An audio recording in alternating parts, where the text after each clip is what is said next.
ભાજપના રાષ્ટ્રીય અધ્યક્ષ જેપી નડ્ડા આજે અમદાવાદના પ્રવાસે છે। તેઓ અમદાવાદ એરપોર્ટ ઉપર સરદાર પટેલની પ્રતિમાને પુષ્પાંજલિ કર્યા બાદ ગાંધી આશ્રમ પહોંચ્યા હતા। ભાજપના રાષ્ટ્રીય અધ્યક્ષ જેપી નડ્ડા અમદાવાદમાં છે। એરપોર્ટ ઉપર સરદાર પટેલની પ્રતિમાને પુષ્પાંજલિ આપ્યા બાદ તેઓ સાબરમતી આશ્રમ પહોંચ્યા હતા। તેઓ કમલમ ઉપર પહોંચ્યા, જ્યાં તેમનું ઢોલ નગારા સાથે સ્વાગત કરવામાં આવ્યું હતું। મુખ્યમંત્રી ભૂપેન્દ્રભાઈ પટેલે જેપી નડ્ડાને ટોપી પહેરાવીને સ્વાગત કર્યું હતું। કમલમ ઉપર વજુભાઈ વાળા, વિજયભાઈ રૂપાણી, નીતિન પટેલ સહિતના નેતાઓ પહોંચી ગયા હતા। આ બેઠકમાં પ્રદેશ અધ્યક્ષ CR પાટીલે પેજ સમિતિનું મહત્વ અને તેને લઈને ઘર ઘર સુધી ભાજપ કઈ રીતે પહોંચી શકે તેનું મહત્વ સમજાવ્યું હતું। ગુજરાત ભાજપ સંગઠનની કામગીરીથી રાષ્ટ્રીય અધ્યક્ષને અવગત કર્યા હતા। મુખ્યમંત્રી ભૂપેન્દ્રભાઈ પટેલે જણાવ્યું હતું કે સામાન્ય કાર્યકરની કામગીરીની કદર કરી પક્ષ યોગ્ય સ્થાન આપે છે। તેમણે ઉમેર્યું હતું કે આજે એક જવાબદાર સરકાર છે અને રિપોર્ટ કાર્ડ જનતા વચ્ચે લઈને જઈએ છીએ। ગુજરાત ભાજપ સંગઠન અને સરકારની સાથે જનતા સાથેના જોડાણ માટેની પ્રયોગશાળા રહ્યું છે। ગુજરાત ભાજપ માટે એમ્બેસેડર છે। જ્યારે કોરોનામાં અમેરિકા અને યુરોપ લાચાર સમજતું હતું, ત્યારે બોલ્ડ નિર્ણયો કરીને વડાપ્રધાન નરેન્દ્ર મોદીએ લોકોને મહામારીમાંથી બહાર નીકાળ્યા। કોરોનામાં સમગ્ર વિશ્વમાં ઝડપથી અને વિશાળ વેક્સિનેશન સૌથી ઝડપી માત્ર ભારતમાં થયું છે। अगर हम पार्टी की बात करें तो पार्टी का विकास और पार्टी को किस तरीके से लोगों के प्रति समर्पित होते हुए एक परिवर्तन का उपकरण बन सके, मीडियम ऑफ चेंज बन सके, उसके एम्बेसडर ऑफ चेंज बन सके, इसमें पार्टी का क्या योगदान हो सकता है, इसका एक सफल प्रयास और प्रयोग गुजरात की धरती रही है। आदरणीय मोदी जी के द्वारा जब वो महामंत्री थे तब, फिर उसके बाद वो राष्ट्रीय संगठन महामंत्री रहे तब, और गुजरात के मुख्यमंत्री के रूप में भी जो विकास का मॉडल उन्होंने विकसित किया, वही गवर्नेंस में भी हमको देखने को मिलता है। तो इसलिए हम कह सकते हैं कि नेशनल पॉलिटिक्स में भी और गुजरात का जो experiment as chief minister Modi ji ने किया, उसका प्रतिबिंब हम देश में भी देखते हैं और यह डेवलपमेंट मॉडल सामने आया है। अभी हम देखते हैं कि गुजरात की छवि की दृष्टि से भी देखें तो अगर internationally heads of the states Gujarat में आते हैं और गुजरात में इन्वेस्टमेंट भी करते हैं और गुजरात के मॉडल को समझने का प्रयास भी करते हैं, तो यह अपने आप में बहुत से विषयों का बयान करता है। जहां तक पॉलिटिक्स का सवाल है, राजनीति का सवाल है, हम ये जरूर कह सकते हैं कि भारतीय जनता पार्टी ने जातिवाद की राजनीति को, संप्रदायवाद की राजनीति को, क्षेत्रवाद की राजनीति को, परिवारवाद की राजनीति को, इसको टक्कर अगर दी है तो वो प्रधानमंत्री मोदी जी की विकासवाद की राजनीति ने टक्कर दी।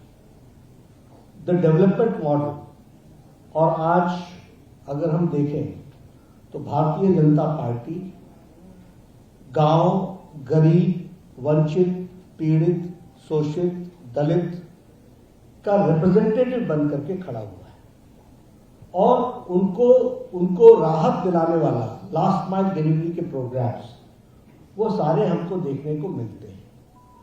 तो हम ये कह सकते हैं कि भारतीय जनता पार्टी ने हमारे प्रधानमंत्री जी के नेतृत्व में इस काम को आगे बढ़ाने में अपना जो योगदान किया है कि राजनीति की the culture of politics is now changed in India. राजनीति की संस्कृति को बदलने का काम किया है तो वो मोदी जी ने किया है, ये हमको ध्यान में रखना चाहिए। और जब मैं ये कहता हूं तो आप देखिए, आज से पहले चुनाव के नैरेटिव्स क्या होते थे? जातिवाद के आधार पर होते थे, सांप्रदायवाद के आधार पर होते थे, क्षेत्रवाद के आधार पर होते थे। आज नैरेटिव क्या है? एक रिस्पॉन्सिव और रिस्पॉन्सिबल गवर्नमेंट और अपना रिपोर्ट कार्ड लेकर के जनता के बीच में जाना। What we said we did, जो कहा था वो किया है और जो कहेंगे सो करेंगे, यह उसमें से निकल करके आता है। अभी जब हम कहते हैं कि देश के राजनीतिक संस्कृति में बदलाव आया है, तो हम सिर्फ कहने के लिए नहीं कहते हैं, हमें एक प्राउड सिटीजन के रूप में देखने को मिलता है कि जब कोरोना के मैनेजमेंट में अमेरिका, यूरोप एक तरीके से अपने आप को लाचार और असहाय महसूस कर रहा था, तो उस समय decision making, bold decision making के माध्यम से 130 करोड़ जनता को इस पैंडेमिक से निकालने के काम में नरेंद्र मोदी जी की लीडरशिप ने एक बहुत ही तगड़ा काम किया, बहुत ही जोरदार कार्य किया और 130 करोड़ की जनता को इसमें से निकाल करके लेकर के आए। I can give you examples as an ex health minister. India में किसी भी वैक्सीन को पहुंचने में मिनिमम 20 साल लगे हैं, कोई भी वैक्सीन भारत में पहुंचने में 27 साल, 28 साल, 30 साल, टेटनस की दवा पहुंचने में 30 साल लगा है, मीजल्स को पहुंचने में 27 साल लगा है, पोलियो की दवा को पहुंचने में 35 साल लगे हैं, जापानीज इंसेफेलाइटिस को पहुंचने में 100 साल लगे हैं। 1906 में दवा बन गई थी जापान में, लेकिन 2006 में इंडिया में पहुंची।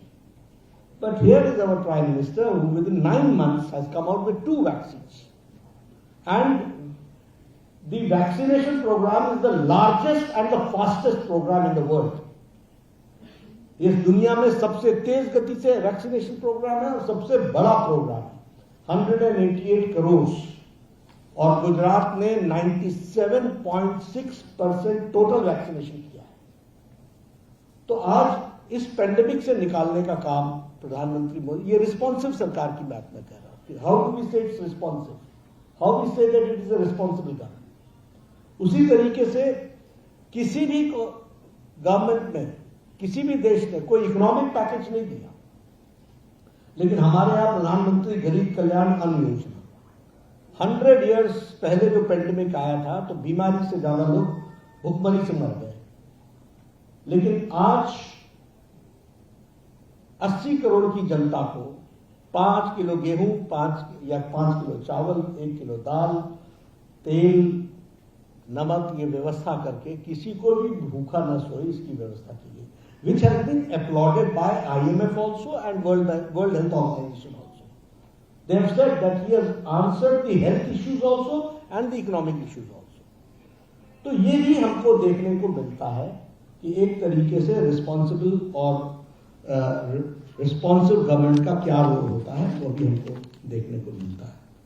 मैं यहाँ पर एक बात जरूर कहना चाहूंगा कि मुझे संतुष्टि है कि भारतीय जनता पार्टी के कार्यकर्ताओं ने भी इस पेंडेमिक के कोरोना मैनेजमेंट में अपना योगदान किया है।